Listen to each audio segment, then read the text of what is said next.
देश में मुगलों के खिलाफ प्रोपगंडा अभियान चरम पर है। ऐसे में ज़रूरी है हम जाने मुगलों का हिंदुस्तान कैसा था। तो चलिए शुरू करते हैं। जब मुगलों ने पूरे भारत को एक किया तो इस देश का नाम कोई इस्लामिक नहीं बल्कि हिंदुस्तान रखा। हालांकि इस्लामिक नाम भी रख सकते थे, कौन विरोध करता।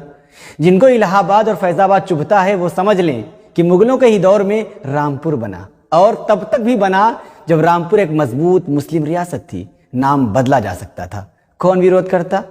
मगर मुस्लिम नवाबों ने भी रामपुर का नाम नहीं बदला तो सीतापुर भी बना रहा, जो कि वो भी मुस्लिम रियासत थी। अयोध्या तो बसी ही मुगलों के दौर में। रामचरितमानस भी मुगलिया काल में ही लिखी गई। मथुरा वृंदावन तो बसी ही मुगलों के दौर में। बनने से रोक सकते थे, कौन विरोध करता। आज के माहौल में मुगलों को सोचता हूं, मुस्लिम हुक्मरानों को सोचता हूं तो लगता है कि उन्होंने बेवकूफ़ी की।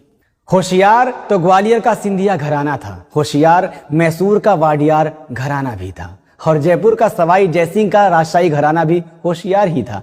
तो जोधपुर उम्मेद सिंह का भी राजघराना भी होशियार ही था। देश के साथ गद्दारी भी की और आज सबसे बड़े देशभक्त भी बनते हैं। टीपू सुल्तान हो या बहादुर शाह जफर, बेवकूफ़ी कर गए। कोई चिथड़े चिथड़े हो गया तो किसी को देश की मिट्टी भी नसीब नहीं हुई, और सबके वंशज आज भीख मांग रहे हैं। अंग्रेजों से मिल जाते तो वो भी अपने महल बचा लेते और अपनी रियासतें भी बचा लेते। वाडियार, जोधपुर, सिंधिया और जयपुर राजघराने की तरह उनके वंशज भी आज ऐश करते, उनके बच्चे भी आज मंत्री विधायक बनते। यह आज का दौर है। यहाँ भारत माता की जय और वंदे मातरम कहने से ही इंसान देशभक्त हो जाता है, चाहे उसका इतिहास देश से गद्दारी का ही क्यों ना हो। बहादुर शाह जफर ने जो 1857 के गदर में अंग्रेजों के खिलाफ पूरे देश की क़ियादत की और उनको पूरे देश के राजा रजवाड़ों तथा बादशाहों ने अपना नेता माना।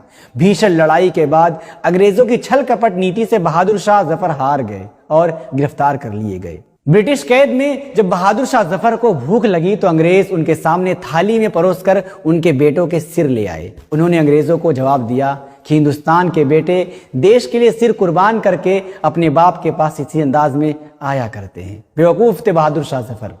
आज उनकी पुश्तें भीख मांग रही हैं। अपने इस हिंदुस्तान की जमीन में दफन होने की उनकी ख्वाहिश भी पूरी ना हो सकी और कैद में ही वो रंगून और अब बर्मा की मिट्टी में दफन हो गए। अंग्रेजों ने उनकी कब्र की निशानी भी ना छोड़ी और मिट्टी बराबर करके फसल उगा दी। बाद में एक खुदाई में उनका वहीं से कंकाल मिला और फिर पहचान के बाद उनकी कब्र बनाई गई। सोचिए कि आज बहादुर शाह जफर को कौन याद करता है। क्या मिला उनको देश के लिए अपने खानदान की कुर्बानी से।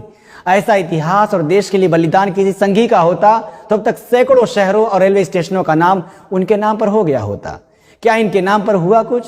इसलिए कहा कि अंग्रेजों से मिल जाना था। ऐसा करते तो ना कैद मिलती, ना कैद में मौत, ना यह गम लिखते जो रंगून की कैद में लिखा। लगता नहीं है दिल मेरा उजड़े दयार में, किसकी बनी है आलमे ना पायेदार में। उम्रे दराज मांग कर लाए थे 4 दिन, 2 आरज़ू में कट गए 2 इंतजार में।